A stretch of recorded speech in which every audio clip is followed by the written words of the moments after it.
que tal? Bien? E aí, como é que vocês estão? Tudo bem? Olha só, a tia vai conversar com vocês a respeito da nossa matéria do quarto bimestre, tá? E a gente vai iniciar com la colocação pronominal. Então, a tia vai explicar um passo a passo aí de como funciona uma colocação pronominal. É um assunto complexo, tá? Porque é um espanhol avançado, tá? Então, a gente tem que prestar muita atenção para a gente aprender a construir frases corretamente. E quando a gente for conversar em espanhol, a gente já tem um certo domínio.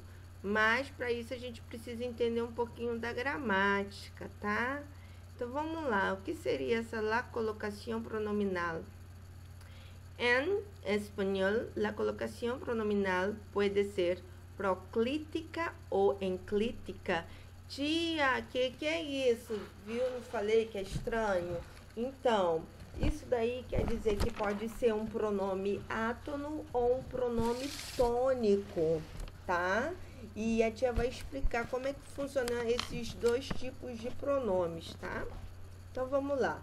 La primera ocorre quando os verbos estão conjugados, ok? E os pronombres vão anteposto a eles. Então, tá. Então, quando o verbo está conjugado, o meu pronome ele vai vir antes. O meu pronome é proclítico. Olha, proclítico. Ou a gente pode chamar de pronome oblíquo, tá? Na língua portuguesa. Então, quando for proclítico, ele vai vir na frente. Eu tava quase falando procto, né? Tá, então vamos lá. Então, ele vai vir na frente. E aí, eu já vou descer aqui para vocês acompanharem aí, junto comigo, a tabela. Então, proclíticos, pronomes proclíticos são aqueles que vão vir na frente. E logo, o enclítica, o pronome enclítico, ele vai vir atrás, tá? Esse pronome. Atrás do quê? Do verbo. Proclítico vem antes do verbo. E o enclítico depois do verbo, tá? Quando o verbo está conjugadinho. Então, com o exemplo, a gente vai prestar atenção nisso aí e vai começar a clarear as ideias. La primera ocurre cuando los verbos están conjugados y los pronombres van antepuestos a ellos, mientras que la segunda ocurre com verbos em infinitivo. Ainda tem isso para parar para pensar. O verbo precisa estar no infinitivo, imperativo, afirmativo ou gerúndio. Aí os pronomes vão depois também, tá? É complicado, né? A explicação é muito nome técnico. Vamos para o exemplo. Vamos lá. Carlos lo comprou. Verbo está conjugado? Tá aqui, ó, no passado. O que Carlos comprou? Não sei. Só tá isso na oração. Então, olha só.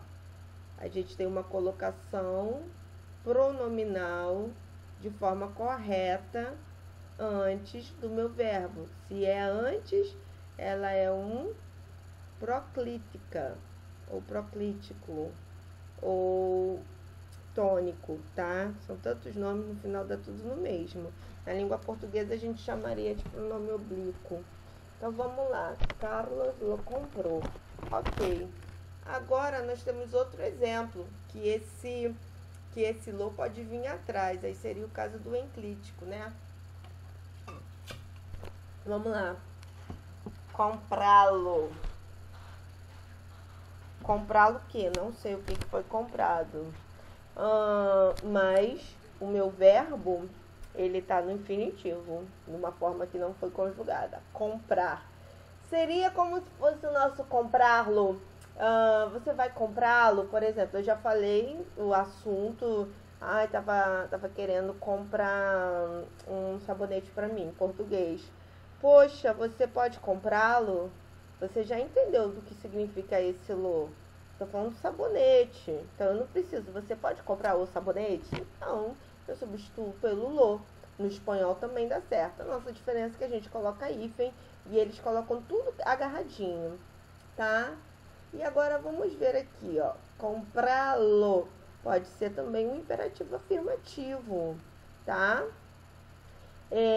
Imperativo afirmativo é quando, tipo assim, eu tô meio que me jogando e pedindo e falando, poxa, comprá-lo.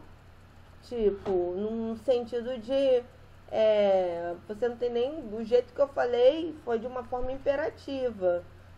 E aí você, tipo, caramba, a pessoa quer que eu compre, né? Comprá-lo? Entende? Parece até só um pouco como uma pergunta, mas é como uma. Colocando a pessoa contra a parede, no sentido, tipo, mais enfático, né? E você quer a resposta que sim, né? Por isso que se chama imperativo. Até a postura de se falar muda. Vamos lá. Comprando-lo. Aqui já é como é um gerúndio. É algo, né, recorrente. Por exemplo, estou comprando. Vamos dar um exemplo. Estou comprando los legumes. Estou comprando os legumes. Estou comprando-los. Só que aqui eu dei o exemplo no plural, tá? E é assim que se vai. Agora a gente tem outra situação. A situação é a seguinte. Os pronombres complementos podem ser diretos e indiretos. No final, tudo isso que eu expliquei, a gente está falando de pronome direto ou indireto, tá? Aí, a gente chama de pronombres complementos. Pode ser pronombres complementos diretos ou pode ser pronombres complementos indiretos. Em português seria nosso objeto direto e indireto, né? São muitos nomes técnicos, né? Então eu estou explicando bem devagar para que as informações elas vão se encaixando aí na cabeça. Então, aí a gente vai ter essa tábua aqui, né? Com os pronombres personales, aquele basicão que a gente gosta, né? Bem tranquilo. Mas aí eu vou ter meus pronombres completos diretos, né? Nós vamos ter o objeto direto, que no caso é me, te, pra, ó, el, ella e você. Eu vou usar o lo e o lá. Cara, isso aqui realmente é muito chato, porque quando eles falam rápido, você se perde. Porque eles usam duas vezes numa mesma oração, a gente não. Então, é aí que o espanhol ele se torna muito difícil, muito pesado, devido a esses complementos diretos e indiretos que eles usam demais, tá? E aí eu vou fazer uma ressalva aqui, ó. Les serão substituídos por se quando haya um complemento direto e indireto de las terceiras personas junto. Mira o exemplo. Então, olha só, ainda tem a situação que esse pronome aqui, olha, indireto ou direto, les, né? Que esse les aqui, ó, representa isso aqui, a gente tem noção, e esse representa esse aqui, ó, terceira pessoa plural. Então, eles são correspondentes, tá? Pra gente saber, né, numa conversa, se a pessoa, tipo, não falar assim, aí a gente acaba se perdendo. Por quê? Porque eles vão substituir por isso aqui, e isso é super normal, tá? Então, o que acontece? Ele vai ser substituído por causa de uma cacofonia. Então, cacofonia é um som ruim. Então, gramaticalmente, eu não posso falar lê-lo numa mesma oração. Porque lê-lo fica estranho. Então, eu tenho que substituir pelo ser, tá? Mas no exemplo, a gente vai captar essa pontuação que tá aqui, tá bom? Vamos lá, gente. Tem exemplo? Tem, ó. Página 391. Já até esqueci de falar para vocês. A gente está na página 391. Um exemplo. Helena comprou um doce a su hijo. Helena comprou um doce para o seu filho. Um doce é o complemento direto, tá? Posso substituir? Claro que eu posso. Vamos lá, vamos ver, ó. Helena comprou um doce a su hijo. É o meu complemento direto. Helena comprou. Tá, eu preciso do meu complemento, não preciso? Se eu falar Helena comprou, você vai falar assim, o quê? Tá maluca? Você não... Por que você não completa a oração? Eu preciso do meu complemento direto? Preciso. Quem é o meu complemento direto? Um doce. E para suíro, complemento indireto, também eu preciso complementar essa frase para o sentido ficar completinho, redondinho. Helena comprou, tá, e aí? Tá, comprou o quê? Um doce. Tá, e aí? Pro seu filho. Termina a minha oração falando, ó, comprou o doce lá pro filho. Entendeu? Então, essa aqui, olha, foi essa parte aqui que a gente começou a destrinchar, tá? A nossa oração todinha, e aí a gente conseguiu classificar tudo, não foi? E aí ele ainda dá um bizu aqui, ó. Quando há los dos complementos em la hora de sustituí-los, será primeiro o complemento indireto e depois o direto, luego, perdão. CI, complemento indireto, CO, complemento objeto, que seria o complemento direto. Vamos ver como é que fica? Então, Helena lo comprou. Lembra que eu falei lá um pouquinho antes que lo fica estranho? Aqui aconteceu na frase. Então, mas tia, mas Helena lo comprou. Tá, Helena, quem bate com Helena é o lê lá da situação. Mas eu posso botar... É como se na tradução eu falasse assim, ó. Helena o comprou. O comprou o quê? O doce, eu não já falei antes? Então, Helena lo comprou. Tá certo, tia? Eu sei que lê refere-se a Helena. Mas sendo que a gente tem o problema da cacofonia, eu ainda tenho que substituir esse trem aqui. Pero no se puede... pero no se puede quedar assim por causa da regra de eufonia, tá? Então, por causa dessa regra de eufonia, se eu botar Helena lo comprou, vai causar uma cacofonia, um som, um ruído estranho. Isso não é permitido. Substituo esse lê, que é referente a Helena, eu substituo pelo C. Helena se lo comprou. E esse lo aí, tia? É o lo lá do doce, gente. E aí termino com o meu verbo, tá? Agora a gente tem aqui, ó. Quando há perifrases verbales, pronombre vá antes ou depois do verbo ramais em sumério.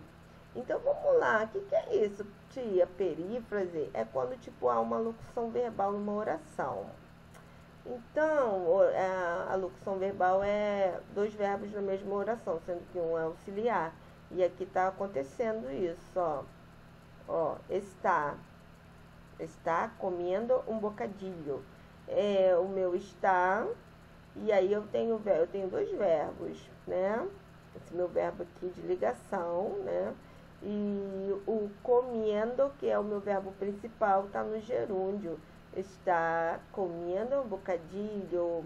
Tá, beleza, está comendo um sanduíche.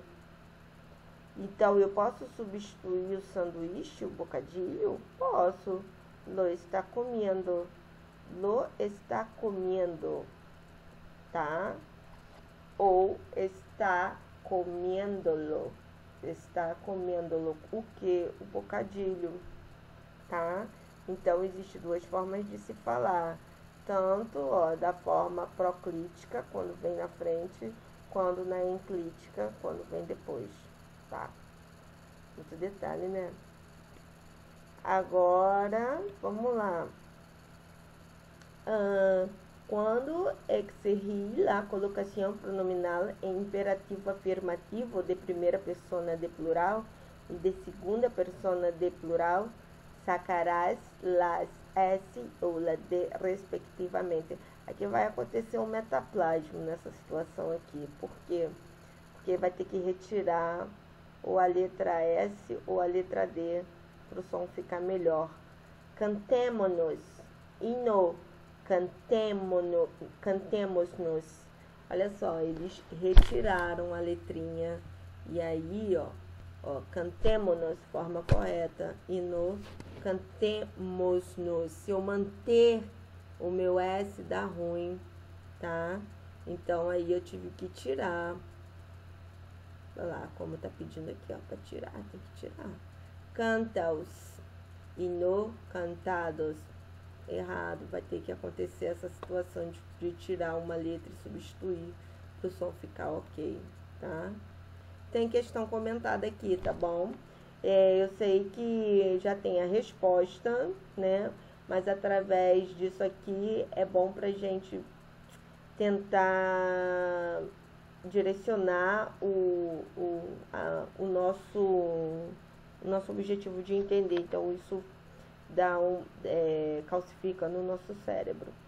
Reescribe la frase sustituindo la palavra destacada por um pronome de objeto indireto. Reescrever a frase substituindo a palavra destacada por um pronome de objeto indireto. Vamos ver? Esta semana vamos a levar galletas a Mariana. Então, essa semana vamos levar picolés para Mariana. Vamos ver se é isso mesmo, gente. Esta semana vamos a levar galletas. Ó, essa semana vamos, ó. Então, esse ler aqui, ó, eu tô substituindo Mariana. É como se eu estivesse falando em português. Esta semana eu vou levar para ela picolés. Você tá entendendo? Então, são substituições. Esta semana, vamos a levar galletas. Aqui, olha, eu não quis substituir galletas, eu quis substituir a pessoa. Então, eu substituí pelo ler, tá? Agora, vamos lá para outra página. Aqui, ó, nós temos os exercícios para serem feitos, tá? E eu só quero, antes de falar dos exercícios, para complementar essa história aqui, tá? A maior dificuldade dos brasileiros é usar os dois complementos em uma mesma frase. Por quê? Porque a gente usa apenas um complemento e eles usam dois, por isso que é tanta informação. Então, vamos lá.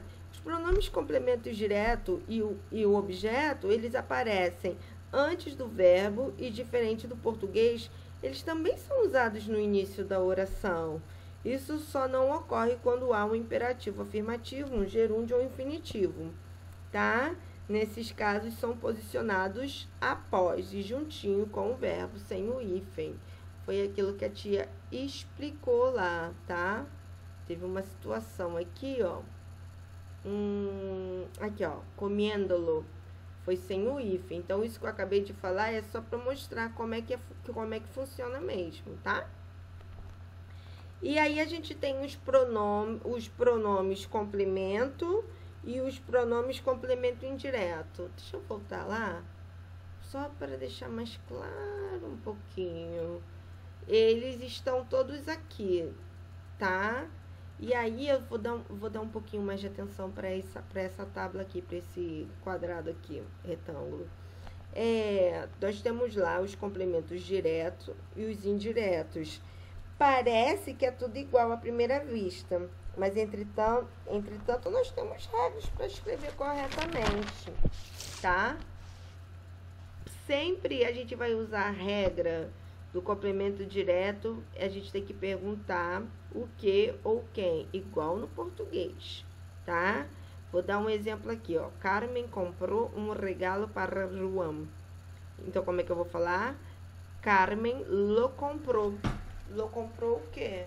O presente lá pro Juan, tá? E se a gente for usar pro indireto, a gente também tem que fazer a pergunta. O que, a quem, com que, de quem ou que. Carmen comprou um regalo para Juan. À primeira vista, a frase está igual, mas só que eu vou querer substituir, tá? E aí, no caso, eu já quero usar o complemento indireto. Frase normal. Carmen comprou um regalo para Juan. Desculpa, nojento. Carmen Le comprou um regalo. Esse le substitui quem? Juan. Então, aí eu já tô falando de um objeto indireto, tá? Então, com os exercícios a gente vai ficar mais craque nessa situação aí, porque é muita informação mesmo. Só através dos exercícios que eu acredito que há uma fixação melhor. Então, a gente vai fazer o número 1, tá? Número 1. Aqui nós vamos fazer o número 2. E agora a gente vai fazer o número 4. Então, a gente vai ficar com o número 1, o número 2, o número 4, número 7, e aqui é número 8, tá bom? Vamos fazer essa número 8 aqui. Combinado? A gente vai fazer essas questões, vamos fazer pouquinho, porque pra gente, a cada questão, a gente prestar atenção no que tá acontecendo ali, né? No que a gente tá destrinchando e percebendo aonde se encaixa essa parte da gramática que é tão complexa no espanhol. O português também é chatinha beça, mas é necessário, tá bom? Então, vamos fazer então o 1, o 2, o 4